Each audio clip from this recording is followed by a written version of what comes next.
Hello student, बेटा आज मैं आपको रिएक्शन करवाऊंगी नोवोन्जियल रिएक्शन, जो कि आपकी एल्डिहाइड कीटोन की one of the most important reaction है आपका नोवेंजियल रिएक्शन। बेटा नोवेंजियल रिएक्शन में देखो बेटा क्या होता है, सबसे पहले आपको समझा देती हूँ। इसमें क्या होता है, ये जो कंडेंसेशन रिएक्शन है, इट इज़ आल्सो एक Knoevenagel condensation reaction also called. Condensation reaction क्या होगा, इसमें कंडेंसेशन होगा किसका, एल्डिहाइड एंड कीटोन का विद कंपाउंड हैविंग, ध्यान देना एल्डिहाइड कीटोन तो होंगे लेकिन क्या होना चाहिए, एक्टिव मिथाइलिन ग्रुप होना चाहिए। जिस कंपाउंड में आपका एक्टिव मिथाइलिन ग्रुप होगा, बताऊंगी क्या होता है एक्टिव मिथाइलिन ग्रुप, वो आपका इसमें पार्टिसिपेट करेगा, यानी कि इसमें अकर होगा, यानी कि इन द प्रेजेंस ऑफ क्या होगा, बेस कैटलिस्ट, बेस की प्रेजेंस में ये रिएक्शन होगी to form alpha beta unsaturated compound, इसमें फॉर्म होगा and this is called Knoevenagel reaction. एक बार बता देती हूँ एक बार और, एल्डिहाइड और कीटोन इसमें होगा और इसमें क्या होगा, active methylene compound, active methylene group होगा in the presence of base. ठीक है, अब देखते हैं आगे रिएक्शन कैसे कैसे होती है और ये एक्टिव मिथाइलिन ग्रुप क्या होता है, बताती हूँ आपको। देखो बेटा, नोवेंजियल रिएक्शन में आपका कोई भी हमें बेंजल्डिहाइड या कीटोन हम ले सकते हैं। एल्डिहाइड हो सकता है, मैंने यहाँ पे बेंजल्डिहाइड लिया है, कीटोन हो सकता है कोई भी एलिफेटिक या एरोमेटिक। इसमें हमें क्या लेना है, एक्टिव मिथाइलिन कंपाउंड लेने हैं, जैसे कि फॉर एग्जांपल मेनोलिक एसिड है, मेलोनिक एस्टर है और एसिटो एसिटिक एस्टर। तो मैंने यहाँ पे क्या लिया, मेलोनिक एस्टर लिया है। ये एक्टिव मिथाइलिन कंपाउंड है। देखो ये एक्टिव मिथाइलिन कंपाउंड को क्यों कहते हैं, ध्यान से देखना सुनना। देखो बेटा, इनको एक्टिव मिथाइलिन जो ग्रुप है क्यों कहा जाता है, कि जो आपका ये CH2 है, ये दिख रहा है आपको CH2, ये जो आपका CH2 है, जहाँ पे मेरी पेंसिल है, जो CH2 के साथ दो ग्रुप अटैच हैं। ठीक है, ये CH2 के साथ दो ग्रुप अटैच है यहाँ पे। देखो बेटा, एक तो ये वाला COOR और COOR, कोई भी ग्रुप हो सकते हैं। मेलोनिक एसिड, यहाँ पे मैंने एस्टर लगाया है।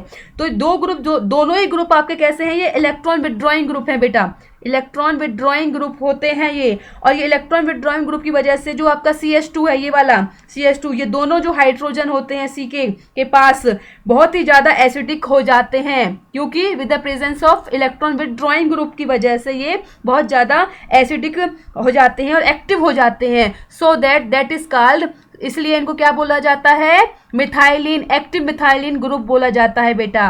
ठीक है, समझ में आया इनको एक्टिव मिथाइलिन ग्रुप क्यों बोला जाता है, क्योंकि इनके पास क्या होता है, इलेक्ट्रॉन विड्रॉइंग ग्रुप की वजह से ज़्यादा एसिडिक हो जाते हैं और एक्टिव ग्रुप कहलाते हैं।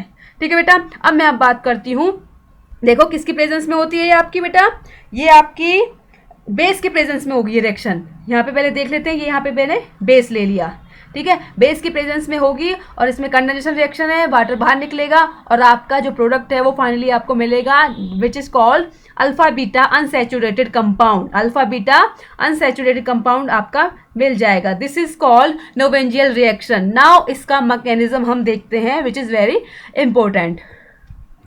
देखो बेटा, नोवेंजियल रिएक्शन का मैकेनिज्म देखते हैं हम। सबसे पहले क्या होगा, स्टेप फर्स्ट में आपका वही हमें न्यूक्लियोफाइल को जनरेट करना है, तो न्यूक्लियोफाइल ऑब्वियसली बात है, इसमें बेस ही होगा बेटा।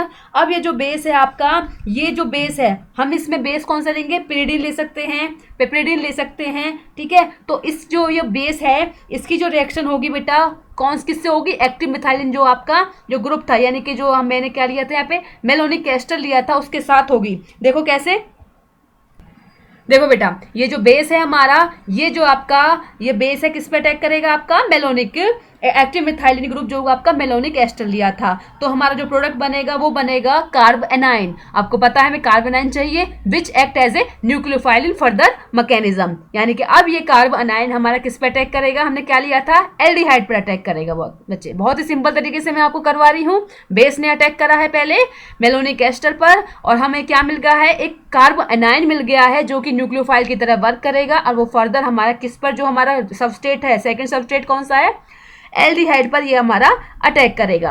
देखो कैसे, देखो बेटा, जो मैकेनिज्म सेकंड स्टेप है, this is your second step.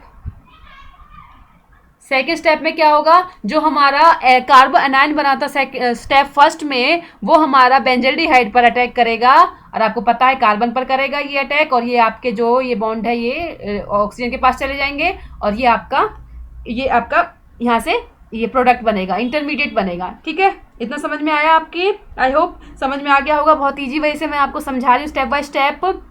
उसके बाद आपका जो लास्ट स्टेप में क्या होगा, जो बेस बना है हमारा, जो स्टेप फर्स्ट में बेस बना था ना, ये वाला, ये बेस बना था, ये जो है वो अब इस पर क्या करेगा, अब इस पर अटैक करेगा। देखो बेटा, इस वाले पर देखो कैसे, देखो कैसे, यहीं से मैं आपको बता देती हूँ। ये जो बेस है ये यहाँ पे, ये इस पे अटैक करेगा, यानी कि जो इसका जो ये इसका जो प्रोटॉन है, ये ऑक्सीजन इसको एब्स्ट्रैक्ट कर लेगा, आपको पता है, ठीक है, इसके हाइड्रोजन को एब्स्ट्रैक्ट कर लेगा और आपका जो प्रोडक्ट है ये बनेगा बेटा।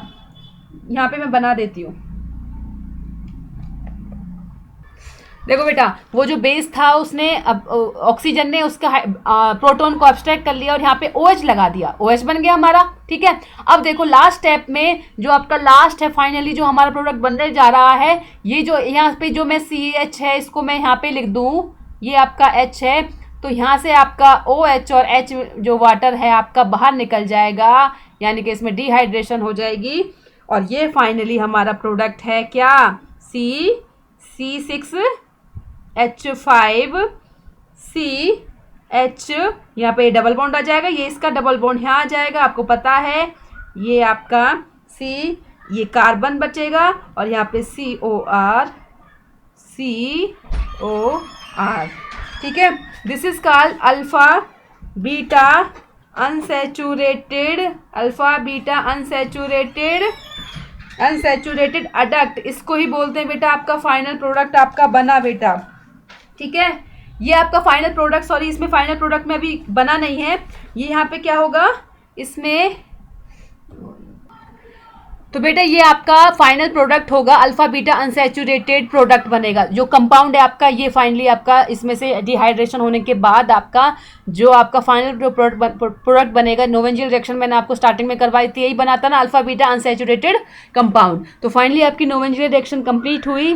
क्या करा था इसमें हमने, देखो क्या करा था, कोई भी एल्डिहाइड और कीटोन लिया था, उसको एक्टिव मिथाइल ग्रुप के साथ, कोई भी हो सकता है, मेलोनिक एसिड ले लो, मेलोनिक एस्टर ले लो, एसिटोएसिटिक एसिड ले लो, एसिटोएसिटिक एस्टर ले लो, ठीक है, किसी के साथ भी रिएक्शन होगी और बेस की प्रेजेंस में आपका अल्फा बीटा अनसैचुरेटेड कंपाउंड बनता है। इसमें एक और ध्यान से सुन लो बात, अगर मैं कोई भी इसी प्रोडक्ट में से जो आपका फाइनल प्रोडक्ट बना है, इसमें से मैं डीकार्बोक्सिलेशन कर दूं, यानी कि इसमें से CO2 बाहर निकाल दूं, तो आपका बेटा सिनेमिक एसिड, ध्यान है आपने पर्किन में देखा था, सिनेमिक एसिड आपका फाइनली जो एक प्रोडक्ट आपको मिल सकता है, ठीक है। या आपको यहाँ तक भी, इसको यहाँ तक भी आपका कंप्लीट है ये रिएक्शन, अल्फा बीटा अनसैचुरेटेड आपका यहाँ पे कंप्लीट हो जाएगी रिएक्शन। लेकिन मैं आपको फॉर नॉलेज आपको बता रही हूँ कि अगर इसमें मैं डीकार्बोक्सिलेशन करती हूँ तो आपका जो सिनेमिक एसिड भी यहाँ से बन सकता है। तो ये तो था आपकी नोवेंजियल रिएक्शन विद मैकेनिज्म, बहुत इजी वे से मैंने आपको समझा दिया स्टेप बाय स्टेप। आपको बस न्यूक्लियोफाइल का ध्यान रखना है, न्यूक्लियोफाइल आपका जनरेट हो जाएगा तो आपको मैकेनिज्म ईजी वे से खत्म हो जाएगा।